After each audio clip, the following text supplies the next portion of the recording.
I'm sure it is.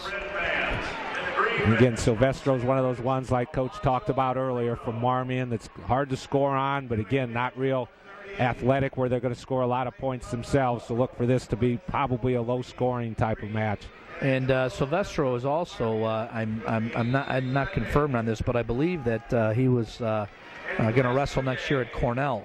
From what I heard. So I know he's an excellent student and, looking at an Ivy League school. So, good luck to him with that. Yeah, because we just talked about a couple minutes ago what a great program they have on the college level. Lutzow, I remember him as a freshman, and he was a 130-pounder and wrestled in the duels. We saw him. He was a backup, and, he really has worked very hard to get to this level and done an excellent job. That's the one thing, Crystal Lake, they've done a nice job raising their program to one of the more competitive ones on the AA level. And didn't they and Marmion meet last year for the final? Or was that the championship? Or not Marmion, I'm sorry, Montini in the final. Right, yeah, Justin Lehrer has done an excellent job over there at Crystal Lake. And he's had some great talent, and, you'll see another one coming up later with Gage Hurrah. And of course, they had Marston from last year, and the list goes on. So they haven't had quite the dual success or team success this year, but they still have a pocket of individuals that's doing an outstanding job. Silvestro scores on the shot at the edge of the mat, and he leads 2-0 with 34 seconds left in the first period. And we mentioned their team success. They'll be part of the dual teams sectionals next week. I believe they take on Niles Notre Dame, and they're part of it. And the winner of that would feed into the Montini Lincoln Way West in the first round on Saturday morning. So that's a pretty good side of a bracket, because I think Niles Notre Dame's ranked third and Montini first. Yeah. As far as the AA team. That's not to mention, actually, I was out at the regional and the sectional last couple weeks, and I'll tell you, if Montini is the number one ranked team in the state, then Lamont High School has got to be number two. They had an outstanding performance down here this weekend, and from what I've seen, they really unfortunately had to be in the same regional as Montini, but I don't think there's a lot of teams out there that could handle them, and they just had the misfortune of being in the regional with Montini. Period ends 2-1. Silvestro in the lead. And yeah, through Illinois Mapman, we did an interview yesterday with Craig Anderson that's going to be on the website here probably tomorrow. And Craig kind of addressed that situation, how in the future maybe they'll go to a situation where the top two teams from each region will get to advance. That way, in this case, Lamont would still be in it as far as being able to do things. It's a great interview. Craig does a great job of going through some of the different aspects of wrestling, potential changes, potential complaints people have.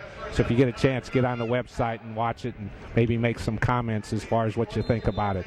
Right. Well, it is a system, and I know we can talk about it at length. It's an ever-changing situation, and but there are some things that need to be looked at. But right here we got a 2-2 match, and again shaping up to be just like the previous match they had at the Dvorak.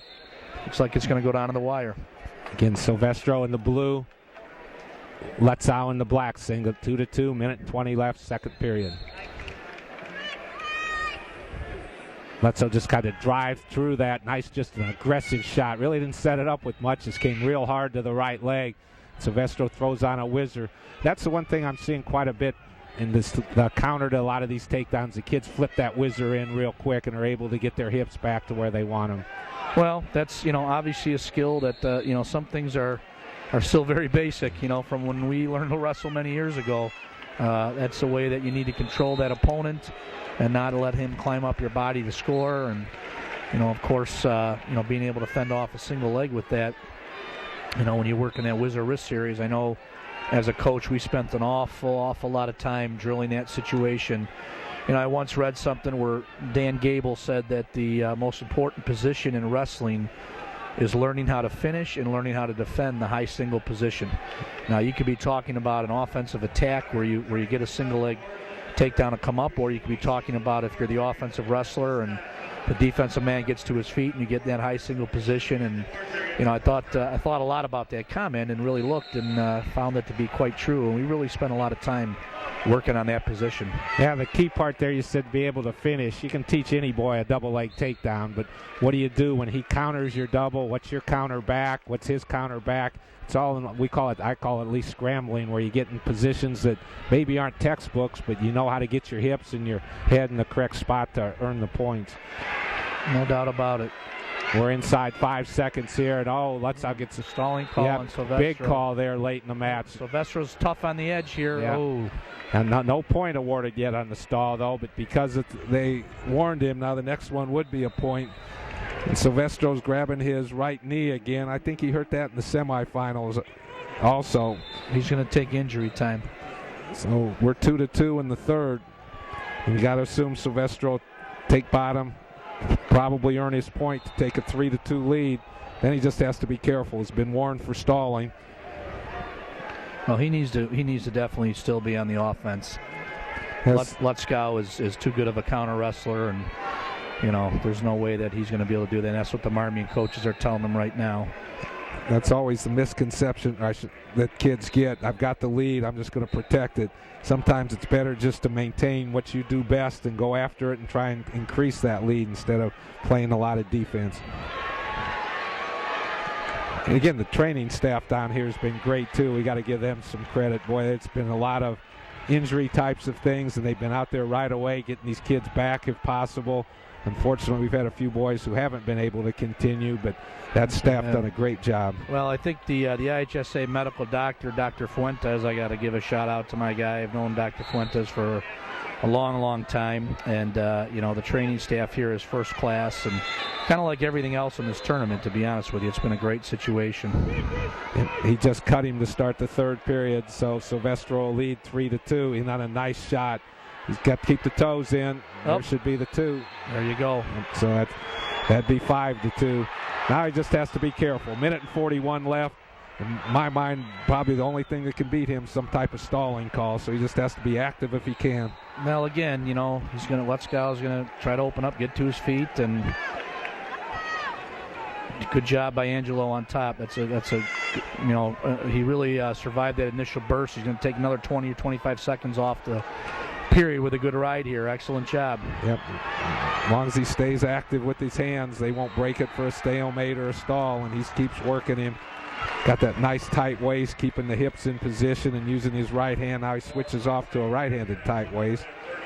And notice where he is, right at the edge. If he gets in trouble, he just can bail him out of bounds just like that. Gets a fresh start. And here's where Lutzow, he's got to make something happen here right away. Well, he's got to get to his feet. He's got to be able to push the pace neutral and at least get a stalling call and try to set up that odd point where a takedown can give him the win. But Silvestro's doing a good job on top. Got to the ankle very well off the top. Again, he's wasting his time there with that sit out. I think he's got to. Now he's up off of it eventually. Get him out of bounds. Yep. But the problem with that is, he gave him the 1. All right, 5-3. Well, we couldn't really see a whole lot there. The scorer's table was in our way, but referee definitively called it, and he had perfect position to see it. So it's 5-3. Now Lutzow's back in the match. He's got the stalling warning in his belt, and so a takedown would tie it, and the takedown and no stalling would win it for him. He's in on a nice shot. Whizzer in against him. There's that whizzer wrist position. Now he broke again. the whizzer off. Silvestro scores off of it. Scores off that. We used to call that the Northern Plains position. So he leads 7-3 inside 30 seconds left. And now we're going to get a stalemate. Once again, the coach is telling him to get to that ankle quickly. Don't let him get to his feet. So let's see what the bottom boy tries to do. Coach, you mentioned he needs to get to his feet as quick as possible. Right.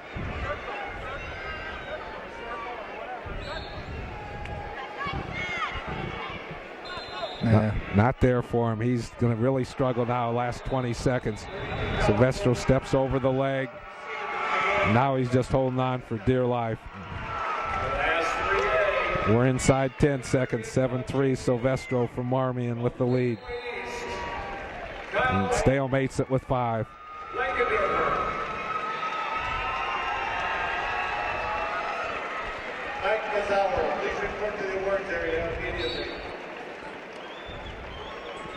And we'll have our 2012 state champion at 138 pounds, Angelo Silvestro.